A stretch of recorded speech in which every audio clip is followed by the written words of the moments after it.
All right, everyone. We are back with 11.3. We're going to talk about the law of sines today. I saw the sign, and it opened up my eyes. I saw the sign. Okay, before we get into the actual law of sines, we're going to start with just a general triangle right here and talk about how the law of sines was derived, because it's a pretty quick one. First thing I want you guys to notice is this is not a right triangle. I realize the last two lessons have all involved right triangles, but now we are expanding our universe to talk about any triangle. So, the first thing to notice about this is the relationship between these capital letters, A, B, and C, and their lowercase letters that are directly across from them. Please notice that lowercase a is directly across from capital A, and lowercase b is directly across from capital B, and lowercase c is directly across from capital C. Also, please notice that to avoid confusion with C, because the capital C looks a lot like a lowercase c, I put this funny little hat on my C's to denote that it is a capital. Now, this is not a right triangle, and we have a lot of tools for right triangles. So what we can do is actually drop an altitude into this triangle that goes through a vertex and then is perpendicular to the opposite side, and then that makes this a right triangle, which means we can use all our SOHCAHTOA properties.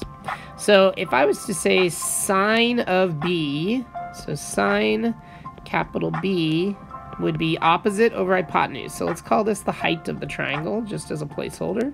So this would be h over the hypotenuse A. Now, I could not only do that for that triangle on the right, but I could also do that for this right triangle on the left. So if I say sine of A, sine of capital A, is equal to opposite over hypotenuse, that would be h over B. Now, these two equations here that I've written both have an h in them. So what I'm going to do is get the h by itself and then set them equal to each other. So if I multiply both sides by a, I get a sine capital B is equal to h. And over here, if I multiply both sides by b, I get b sine capital A is also equal to h. Now, if this is equal to h and this is equal to h, then they are equal to each other. So I can rewrite this as a sine capital B is equal to b sine capital A. I don't like how each side has like two different letters going on, so I'm actually going to divide both sides by a and b. Well, I guess I'll do it not in one move, so you guys can see what happens. That if I divide that side by a, we get b sine capital A over lowercase a. And then if I divide this side by b to get rid of that b, I end up with this. Oops. Sine of capital B over lowercase b is equal to sine of capital A over lowercase a. So please notice with this that it's like sine of capital letter over lowercase letter is equal to sine of capital letter over lowercase letter. This is the essence of the law of sines right here. I arbitrarily picked this to be a height, but if you kind of turn this triangle on its side, you could have also drawn a height like in this side right here, this at a 90-degree angles, and then you could have done the same thing for this triangle and this triangle, and then found another relationship for law of sines. Or you could have not done that height at all. You could have done, is this one still in the triangle? Yeah, barely. You could have split it up like this and done the same thing. So you end up getting all these three relationships of, like, you know, sine of capital C over lowercase c equals sine of capital A over lowercase a. But really, they're all equal to each other.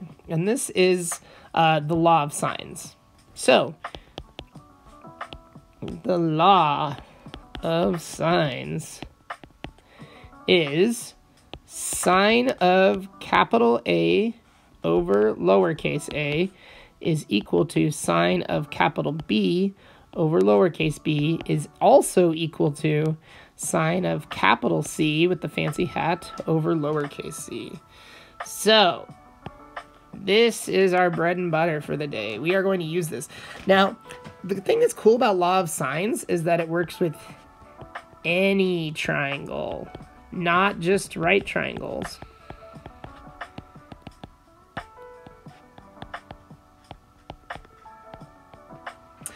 Because this triangle up here was not a right triangle. We split it up into right triangles and then discovered the law of sines. But yeah, you can use the law of sines with any triangle. Let's take it for a test drive. Find BC. Now, when they write BC, this means the length of BC with the hat on it. It's the length of the segment. Now, here's the deal with law of sines. I'm always looking to use law of sines, and the thing that's like a big clue about whether or not you can use the law of sines is if you have a solid pair of angle and opposite side together. Now, because we have both of these things, and they're both solid numbers, we can use law of sines to solve for other parts of the triangle. We're trying to find BC, which is this length right here, so we're going to call this X.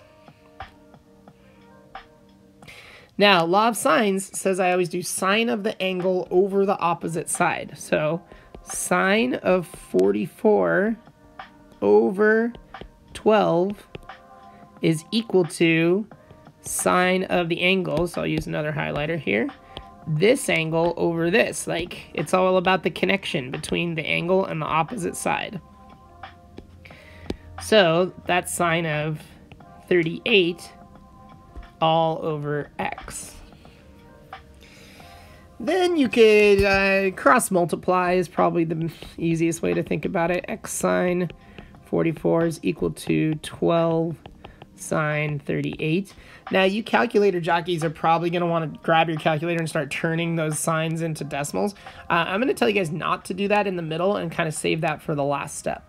So right now, the only reason that X is not by itself is that the sine 44 is being multiplied with it. So we get, you're going to divide both sides by that and get 12 sine 38 over sine 44. Now, remember, you cannot cancel out these signs. It doesn't work like that. But at this point, it becomes just a calculator cruncher. So, making sure your calculator's into green mode, you would do 12 sine 38 divided by sine 44, which is 10.64 to 2 decimal places. Remember, my rule of thumb, if it doesn't say how to round, is always 2 decimal places. That's my go-to. Oh, was there units on this? There was. Centimeters. Almost got caught. Always put your units if they put units in the problem. So, I guess that wasn't X, that was BC. So, we'll get rid of that and just say BC is equal to 10.64 centimeters. This is probably the easiest type of law of sine problem because we had a very solid angle and opposite side relationship. So we're about to look at one more that maybe bumps it up a notch.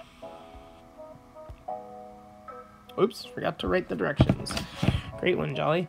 I imagine it's probably solved for angle C. Let me correct. Yeah. So, first up, some notation for you guys. Your book is going to say this. Find C with a little hat on it. Now, there's lots of curriculums that use lots of different ways to say, like, find a certain angle. But if you see this right here, this means find angle C, the measure of angle C. C with a fancy hat. Big C. Once again, law of sines, you're going to search for that angle and opposite side where there's solid numbers on it. Because I do have this angle and opposite side with solid numbers, that means I can use law of sines. Now, there's going to be triangles down the road where you can't use law of sines, and we'll see more of those next class. So, this means sine of 88 over 20, remember it's always sine of angle over opposite side, equals sine of, now we're trying to find this angle right here, and we know the opposite side. So once again, there's this relationship with the law of sines between these two sides. So we would say sine of capital C over 12.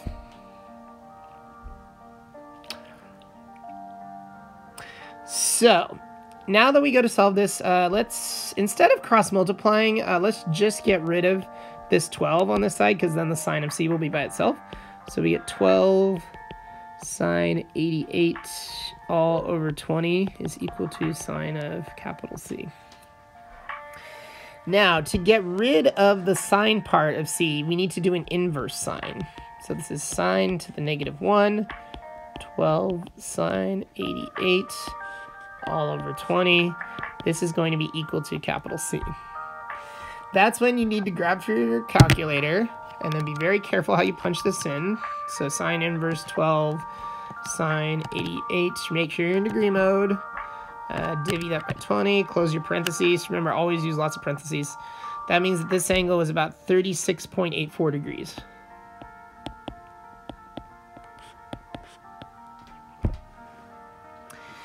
Now, do we need to talk about the thing? I don't think we're going to talk about the thing on this problem. We're going to talk about it on the next one. So, let's see. The units was just degrees because you were solving for an angle. So this is like the second type of law of sines problem. The first one was pretty easy because you're solving for a side. This one bumps it up a notch because you had to do an extra step of solving an inverse sine. There is more to think about when you do an inverse sine, but I think we're going to let it lie with this problem, and then my next example is where we get into it. Yeah, it does. Okay. First up, this problem, there was no diagram given. It's just all this information. So triangle ABC, we don't know what it looks like, but when you go to draw it, you can actually just put it in any order you want. So draw any old triangle, and then you can put ABC in any order. Like you can put A up here, B here, and C here. That's maybe not the order you would go in, but you really can't mess it up as long as you put the little letters across from the big letters. So angle B is 34 degrees, so I'm going to label that 34 degrees. Little b is 15 centimeters, so directly across from B will be little b, so this is 15 centimeters. And then little c is 20 centimeters, so that would be directly across from C. This is 20 centimeters. Find two possible values for C, angle C. So you use a different color. We're trying to solve for this. Let's call it, I guess, yeah, we'll just call it capital C, but in degrees. Now, law of sines. Remember, it's all about that angle and side combo. So since I can find these two that both have solid numbers, I can start to set up my law of sines. So sine of 34 over 15 is equal to sine of capital C all over 20.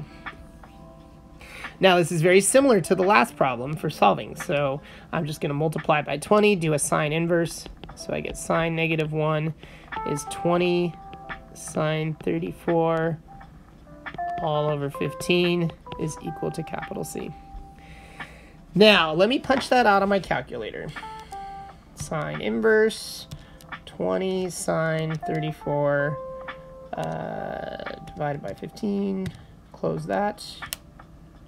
You get 48.21. Let's just go 1 decimal point for this example. It's going to make it easier. So 48.2 degrees is equal to C. Now, if this, the directions said find two possible values for C. Now, we just found one of them. Because we've already done the unit circle, it's very easy for us to realize why there's another answer to this. Because when you do an inverse sine and you find that 48.21, it's in the first quadrant. You're finding the height of this triangle right here. But we know if you flip that into quadrant 2, there's a matching one on this side, which is going to be 48.21 back from 180. So that means that the angle from here to here is 180 minus 48.2. Oops, yeah, we're just doing 0.2, which means 131.8 is the other one. Now, let's see if that makes sense. That means that in this triangle up here, this could have been 48.2 degrees, which makes sense.